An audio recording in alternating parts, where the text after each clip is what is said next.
બાપુ એક સુંદર મજાનો ધાર્મિક અને ભક્તિમય પ્રસંગ છે અને આ પ્રસંગમાં આજે આપણે વાત કરવી છે મહારાજ દશરથ અને શનિદેવની કથા વિશે। પદ્મ પુરાણમાં આ કથા આવે છે।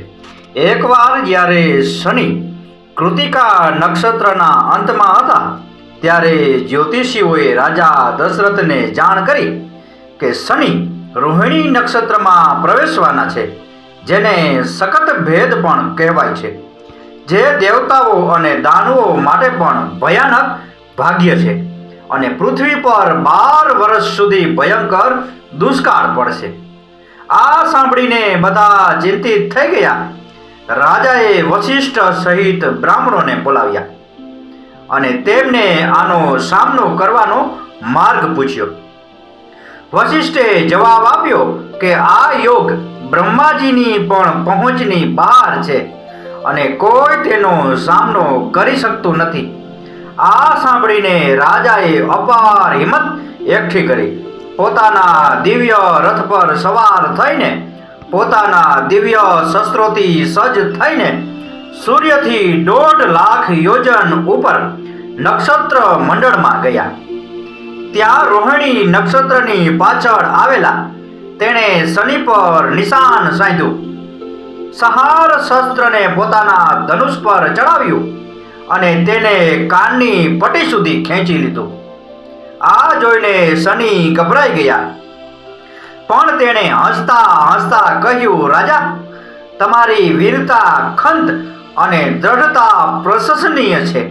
હું જેને પણ જોઉં છું, પછી ભલે તે દેવ હોય કે રાક્ષસ, તે રાખ થઈ જાય છે, પણ હું તમારી તપસ્યા અને ખંતથી પ્રસન્ન થયો છું। તમે જે પણ વરદાન માગવું હોય તે માગો।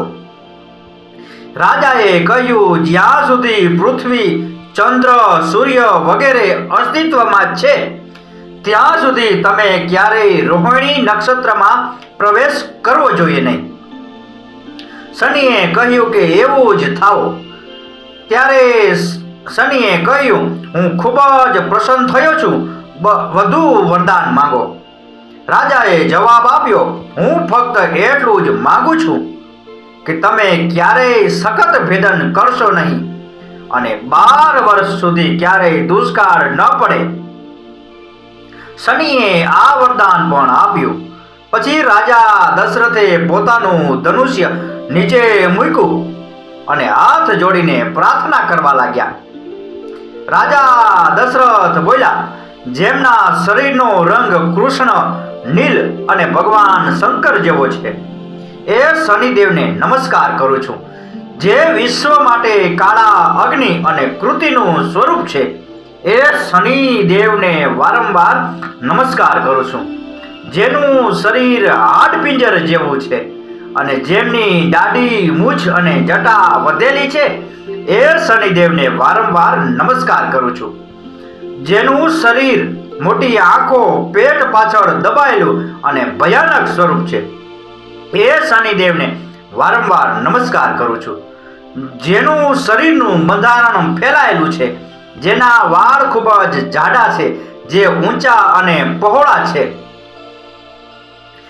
પણ શુષ્ક શરીર ધરાવે છે અને જેમની દાઢી કાળનું સ્વરૂપ છે, એ શનિદેવને વારંવાર નમસ્કાર કરું છું।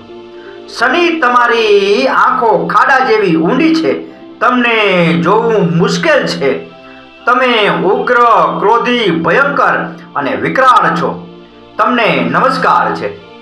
બલિમુખ, તમે સર્વભક્ષી છો, તમને નમસ્કાર છે। સૂર્યપુત્ર, ભાસ્કર પુત્ર, રક્ષણ આપનાર દેવ, તમને નમસ્કાર છે।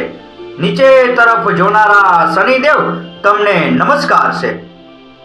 સંવર્તક, તમને નમસ્કાર છે।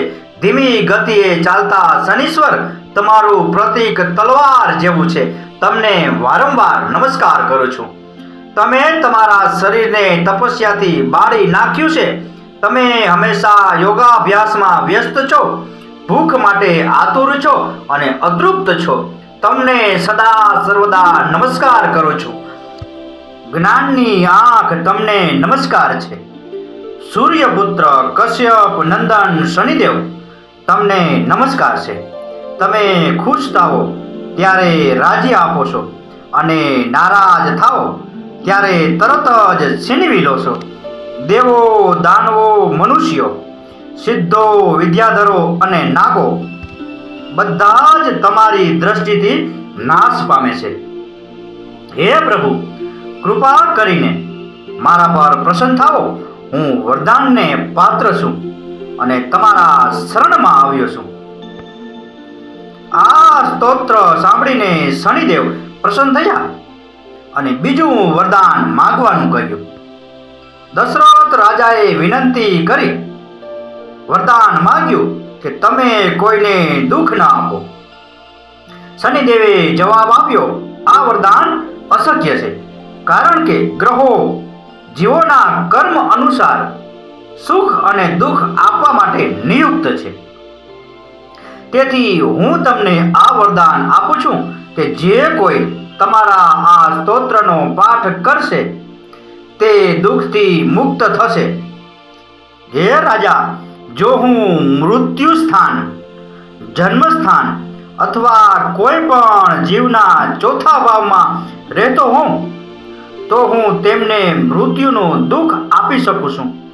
જો કે જે કોઈ શ્રદ્ધા, પવિત્રતા અને એકાગ્રતાથી ભરપૂર શમીના પાનથી સુંદર લોખંડની બનેલી મારી મૂર્તિની પૂજા કરે છે, તલ મિશ્રિત ચોખા, લોખંડ, કાળી ગાય અથવા કાળો બળદ બ્રાહ્મણને દાન કરે છે અને પૂજા પછી હાથ જોડીને મારા આ સ્તોત્રનો જાપ કરે છે, તો હું તેમને ક્યારેય દુઃખ નહીં આપું.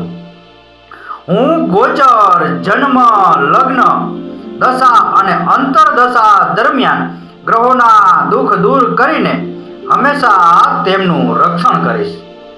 આ જ નિયમ દ્વારા સમગ્ર વિશ્વ દુઃખથી મુક્ત થઈ શકે છે. ત્રણેય વરદાન પ્રાપ્ત કર્યા પછી રાજા ફરીથી પોતાના રથ પર સવાર થયા અને શ્રી અયોધ્યાજી પાછા ફર્યા. રાજા દશરથ કૃત શનિ સ્તોત્ર સંસ્કૃત ભાષામાં નીચે ડિસ્ક્રિપ્શનમાં આપેલ છે, જરૂરથી વાંચજો. તો બાપુ, આ હતો રાજા દશરથ અને શનિદેવની કથા વિશેનો પ્રસંગ. આ કથા, આ વાર્તા પૂરેપૂરી સાંભળી એ બદલ આપનો ખૂબ ખૂબ આભાર. આપનો દિવસ શુભ રહે. મહાદેવ હર.